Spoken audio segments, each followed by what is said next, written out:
से रखा चीन के लोगों के सामने कि मैं चीन के साथ मिलकर के मेरे गुजरात में स्पोर्ट्स को और डेवलप करने के लिए काम करना चाहता हूं।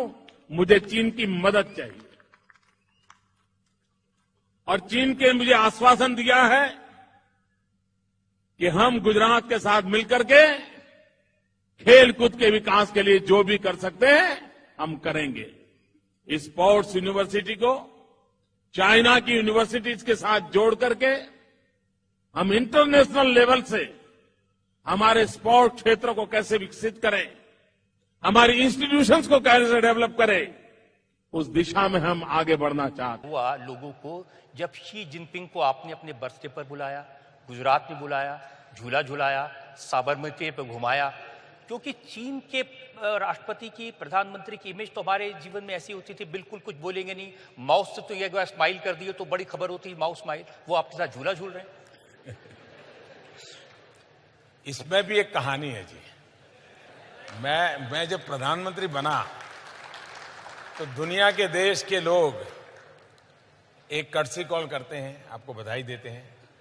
तो राष्ट्रपति श्री का फोन आया। मेरा उनसे कोई परिचय नहीं था, पहली मुलाकात टेलीफोन पे हुई। तो फोन पर स्वाभाविक हम कहते हैं, उन्होंने मुझे कहा कि आप चाइना आइए, मैंने कहा आप हिंदुस्तान आइए। तो ये कर्टसी होती है। उन्होंने कहा कि भाई मुझे तुम्हारे गांव जाना है। फोन पे कहा पहले ही दिन। मैंने कहा मेरे गांव जाना है आपको? तो उनको प्रोनाउंसिएशन मालूम था। बोले वडनगर जाना है।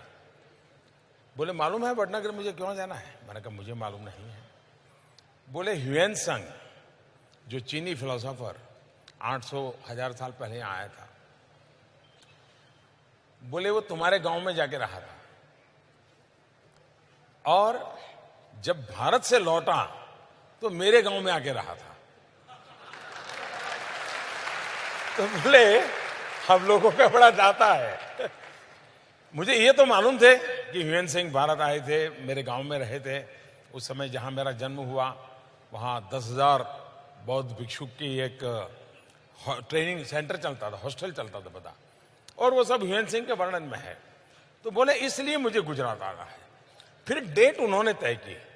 तब मुझे भी मालूम नहीं था कि डेट तय करने के पीछे मेरा जन्मदिन है। फिर वो आए, बाकी तो जो कार्यक्रम था वो हुआ। उसके बाद हम दोनों दिल्ली आए, दिल्ली में मीटिंग हुई। शायद 1962 के बाद